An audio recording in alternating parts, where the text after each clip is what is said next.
Menghadapi pertanyaan Feng Tianxing lagi, Jiang menggelengkan kepalanya tanpa daya.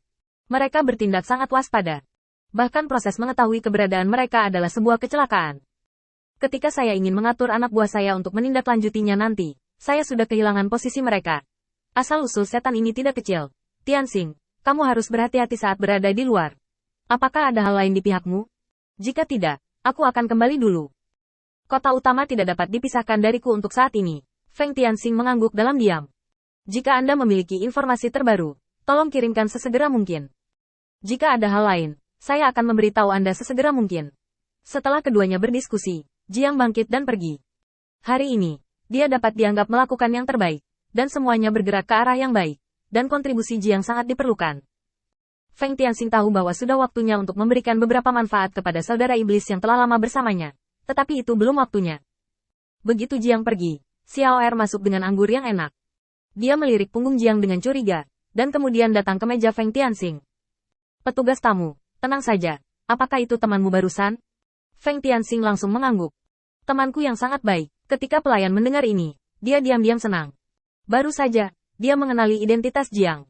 Sebagai iblis yang tidak berdamai dengan status quo, dia sudah fokus pada berbagai sumber informasi. Sayangnya, dia baru bertemu Jiang beberapa hari yang lalu, dan sangat dekat. Hari ini, pria besar seperti Jiang dapat muncul di toko anggur kecil ini. Saya khawatir dia akan melakukan sesuatu dengan setan di depannya. Dengan kata lain, selama dia berbicara dengan iblis manapun, dia akan memiliki masa depan yang menjanjikan. Berlutut di tanah dengan bunyi gedebuk, pelayan itu memasang ekspresi tulus di wajahnya. Tuanku, tolong terima saya. Meskipun saya tidak cukup kuat, saya mungkin dapat membantu Anda dalam banyak hal. Saya pasti akan membantu Anda dalam masalah ini. Jika tidak, saya bersedia menjaminnya dengan kepala saya. Feng Tianxing sedikit terkejut dengan pemandangan tak terduga ini. Karena iblis adalah ras yang sangat kasar secara keseluruhan. Mereka tidak peduli dengan kecanggihan dunia, dan mereka tidak memiliki penglihatan. Sebaliknya, mereka lebih peduli bagaimana mengalahkan lawan di depan mereka dan bagaimana melindungi diri mereka sendiri. Kehormatan menjadi iblis.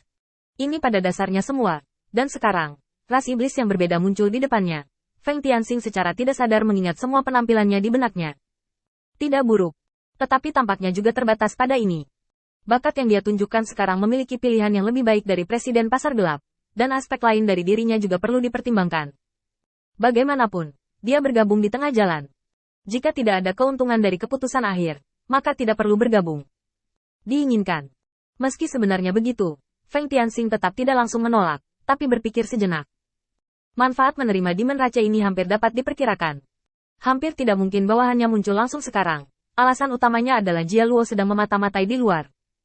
Jika dia menjelaskan bahwa dia ingin mengatur ulang pusat sistem tenaga, Jia Luo akan kurang waspada terhadap dirinya sendiri. Bagaimanapun, ini akan membuatnya salah mengira bahwa langkah sebelumnya solid, bukan kegagalan, dan ancamannya telah sangat berkurang, dan dia tidak mengancam. Singkatnya, membawa iblis ini juga bagus. Meskipun ada pilihan yang lebih baik, ada baiknya juga membawanya bersama Anda untuk sementara. Bagaimanapun, saya tidak memiliki banyak hal yang harus saya tangani secara pribadi. Bawa saja, bagaimana jika itu jenius? Feng Tianxing mengulurkan tangan dan mengetuk meja. Energi sihir terselubung langsung mengisolasi bagian dalam dan luar ruangan. Feng Tianxing mengatakan ini. Nama, identitas, pengalaman, dan keahlian terbaik Anda saat ini, ceritakan kepada saya. Saya memiliki standar yang sangat tinggi untuk mempekerjakan orang. Klan iblis bersujud dengan cepat. Feng Tianxing telah memberinya kesempatan untuk menunjukkan dirinya. Sekarang, terserah dia untuk memanfaatkan kesempatan langka ini. Nama keluarga itu luar biasa. Saya tidak punya nama saat ini. Saya ditinggalkan oleh orang tua saya dan hidup di alam liar sampai saya dewasa. Kemudian saya memasuki kota untuk mencari sesuatu untuk dilakukan. Saya menghemat beberapa sumber daya dan menukarnya dengan kebutuhan latihan saya. Saya telah mencapai kondisi tubuh yang rusak. Yang bisa saya jual saat ini hanyalah sumber daya dan hubungan di kota ini. Yang terbaik dari saya. Pemilik toko mengatakan bahwa saya selalu sangat terorganisir. Dia pernah berkata begitu di depan umum, dan itu harus dianggap sebagai apa yang relatif saya kuasai. Tapi aku juga tidak merasakan apa-apa. Oh ya, saya sangat suka membentuk pasukan. Jika Anda dapat memberi saya kesempatan untuk belajar, tuanku, saya bersedia menjadi pelayan Anda dan bersumpah demi sumpah darah iblis. Semakin banyak Feng Tianxing mendengarkan, semakin dia mengerutkan kening. Pada awalnya, kata-katanya sangat sederhana. Tetapi semakin dia mendengarkan, semakin dia merasa bahwa iblis itu tidak sederhana.